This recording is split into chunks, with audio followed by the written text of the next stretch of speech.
Hello, this is the first episode of the new podcast, Scotland's Missing Histories. The reason for this is that over the years I've had a number of conversations where we've talked about large chunks of Scottish history, both events and people, have been left out of our education. They're just simply not talked about.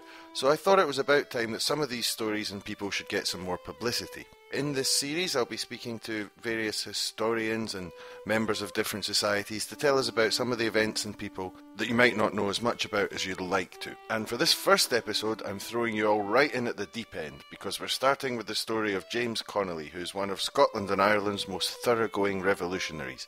He was born in Edinburgh and was involved in workers' and revolutionary movements in Scotland, Ireland and the USA. I asked Jim Slaven of the James Connolly Society to take us through the story of his life and give his opinion on why the life and writings of James Connolly are still relevant today.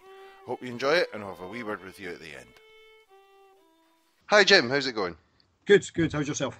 Not too bad. This is actually going to be the first in a little series that we're doing about some of the people that lots of people say we don't hear about enough in Scottish history classes. And one of the first names that came to mind when I decided to do this series was James Connolly. So you are from the James Connolly Society. Could you just tell us about the James Connolly Society and how it got founded and the work you do? Well, the James Connolly Society has, in 2016, will mark our 30th year, so we've been going for a considerable amount of time.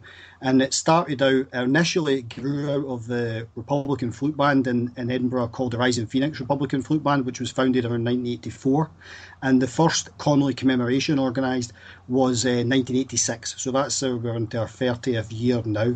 And essentially it was formed by people from the second, third generation Irish community, working class people in Edinburgh. And the idea was a sort of dual approach, which was to firstly commemorate the life of James Connolly in the city of his birth, but secondly to see if we could in some way make a positive contribution at the time of war in Ireland. So we wanted in some way to advance that politics towards Connolly's end game in Ireland, which was a socialist republic. All right, thanks very much. So if we move it on to James Connolly himself, we should start, I suppose, you said the city of his birth. So he was born in Edinburgh into what kind of conditions? Well, I mean, James Connolly is born just along the road from where I'm sitting now in the Cowgate into some of the worst slum conditions that existed in Europe at the time. He was born to Irish parents, so you're talking about somebody born into working class, into an immigrant family in Edinburgh at the time where there was an incredible hostility towards the Irish immigrants in the city as well. So he was born into very difficult circumstances.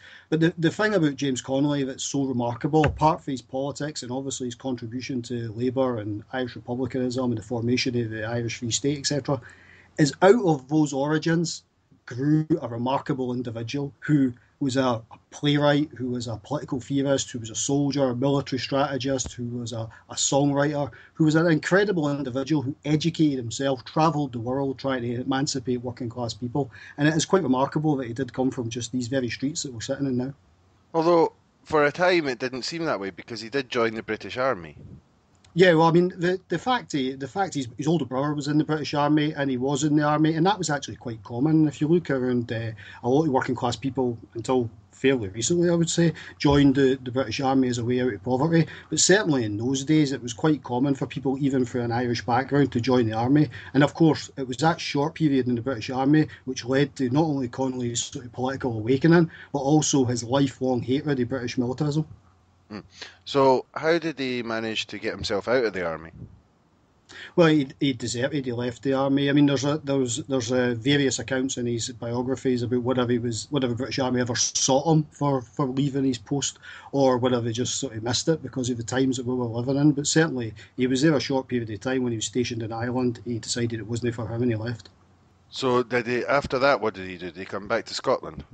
He came back. He met a girl over there and they came back to Scotland. They eventually got married in Perth, but essentially he came back here, lived in Edinburgh for a while, lived in Dundee for a while, and he committed himself at that point on to working in the socialist and trade union movement, the formation of that at the very time in Edinburgh and, as I say, in Dundee for a while.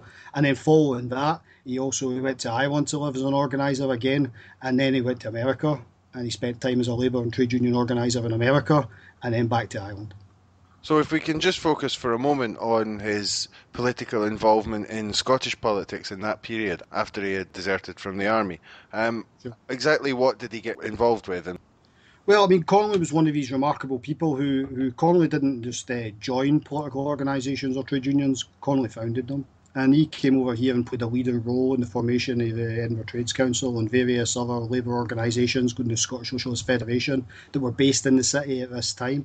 And Connolly, immediately from a young age at that point, he became one of the key figures in the formation of the Labour and Socialist movement in Edinburgh and, as I say, throughout Scotland as well at that time. But always with an internationalist perspective and always being based in the Irish community at that time, there would have been a lot of involvement in the Land League, and this is at the time with the formation of Hibernian Football Club. So there was a big sense in which the Irishness of that community in Little Ireland, as it was known in the Cowgate, was very important. So it was based about improving working class people and immigrant people's conditions in Scotland, but always to one eye to the bigger picture.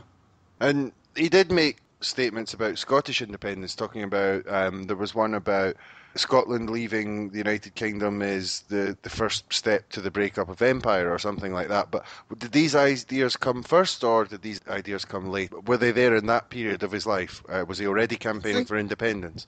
I think in terms of independence, it's what we have to appreciate is that he's looking at it for a different lens than we are sitting here in 2015, and definitely the national question as it was framed around that time, particularly in the Irish community outside the island as well, it would have been a sense in which the national question was very much about self-determination and independence for Ireland. Now, the debate would have been, as I suppose it maybe continues to this day, you could argue, would have been between people who wanted some form of home rule and some form of connection with the British state, and people like Connolly who took on a revolutionary republican position, which was that what was required was a clean break and a proper independence and a sovereign state being established. I believe he stood for election in 1895 and he was unsuccessful. And then he went over to Dublin. What was the reasons for that?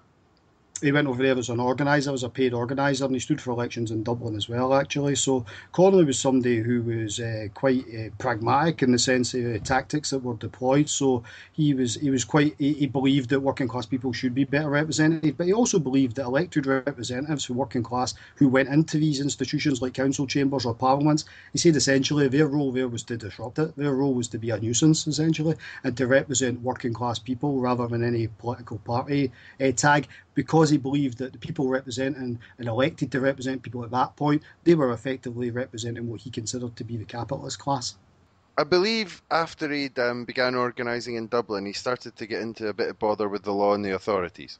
Yeah, well, I mean, throughout his life, because of the position that Connolly had in terms of, he viewed himself very much as a revolutionist, is how he described it. So all the decisions he made in terms of political activism were gauged around what will build support for the maximum change in society. That inevitably took him into conflict with the state, and that was something that Connolly didn't shirk away from. How did those problems manifest themselves? What actually happened to him? Well, in Dublin, he was jailed for a short period of time in Dublin because of protests that he had against the monarchy, and for a short period of time he went on hunger strike to get his release. So he was very much the target of state repression at that period as well. So and then following that, any attempts to organise meetings and also produce papers, his presses were often confiscated and smashed up and what have you. So he was very much targeted both physically but also politically in the sense he tried attempts to marginalise him. But as I say, that was something that Connolly recognised was very much come with the terrain. And it's good to know so much has changed. Like if you don't sing the national anthem now, they're totally fine with it. It's actually remarkable when you watch this debate in terms of the national anthem or monarchy, even in terms of independence debate last year, that you have to appreciate that Connolly comes from that tradition. We can go way back to Thomas Paine, who hundreds of years ago said, we just don't want the monarchy, the American people don't want it, it's an anachronism at that period, and we're rejecting it. And similarly, Connolly's politics was the same. There was no need for home rule, there was no need for dual monarchy, that what was needed was a republic. And then you come 2015, and the same debates are happening. We've got so much to learn. Yeah. Thomas Paine, what he actually said was the idea of a hereditary ruler is as absurd as the idea of a hereditary mathematician, and I think we're still there, but even more so these days, I suppose. Exactly, yeah.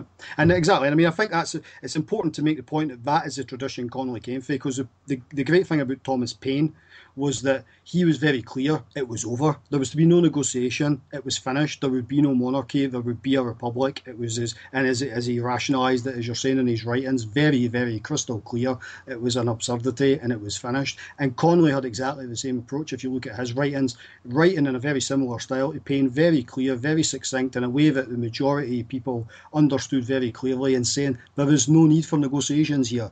It is an absurdity and it must end. The people must be in charge of their own destiny inside a democratic republic. And so, if that's in some of his writings, for people listening, if they want to go and read some of the things he's written, are they available online, or is there any way people can get a hold They of them? are. They are, and his writings are very accessible. You can get a hold of all his writings, or almost all of his writings, online. And there's also some very good biographies. Desmond Greaves, a fantastic biography, and Lorcan Collins, does the Dublin tour guides now. He done a very accessible biography to Connolly a couple of years ago, which is also available. Fantastic reading. So there's plenty of ways into Connolly, but certainly his own writings are available online, and I would recommend them for people. And you mentioned Thomas Paine before, and just like Thomas Paine, in many ways, the next thing he did was he went to America. Why was that?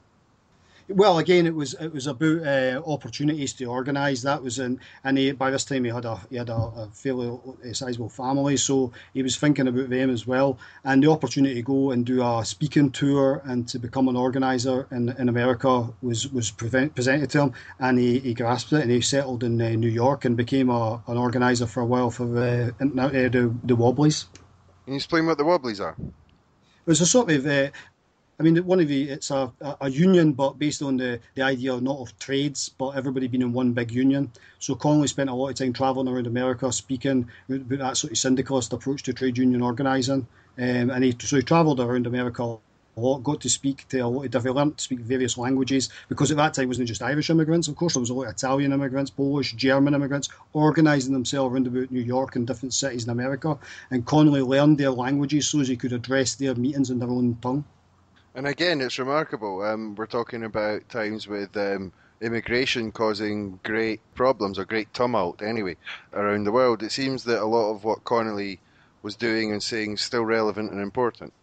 Absolutely. I mean, Connolly was very clear on issues such as racism. He was also very clear about issues such as, although he never addressed it specifically, but Connolly talked in terms of like the racialised other, in terms of white immigrants. So we would see that in terms of the treatment of the Irish community in Scotland, but we can see it being repeated in the way that Eastern Europeans, Polish people, for instance, have been discriminated against and been abused in certain cities and contexts. And Connolly addressed all of that in his writings, was very, very clear that his allegiance was with these immigrant communities, his allegiance was with working class people, irrespective of what nation they came from. And then after his spell in America, meeting with the various groups, he went back to Ireland again in 1910. And what happened this time? He went to Belfast, was an organiser in Belfast, which is obviously all the problems of sectarianism that exist today existed then. And Connolly was very much of the approach of trying to bring Catholic and working class Protestants together, and he had varying success there, should we say so. But he worked there as an organiser before heading back to Dublin, and then he became involved in the Great Lockout in 1913. So that's an interesting point there. He was working to bring the two parts of the community together. Did he have some success, or was it a difficult moment? It was a difficult moment. There's no point glossing over it. It was a difficult moment in a difficult context. But certainly Connolly's approach throughout his whole life was not just non-sectarian, it was anti-sectarian. Connolly, at every opportunity, tried to show that the whole notion of sectarianism had been created by the state to divide working class people, and he, every opportunity, tried to in some way bridge that gap that did exist within communities. In Dublin, there was the story of the Dublin lockout, and it just goes to show it's not only, London employers and London businesses that can create problems, because I'm sure the newspapers and some of the businesses there tried to do him over as well.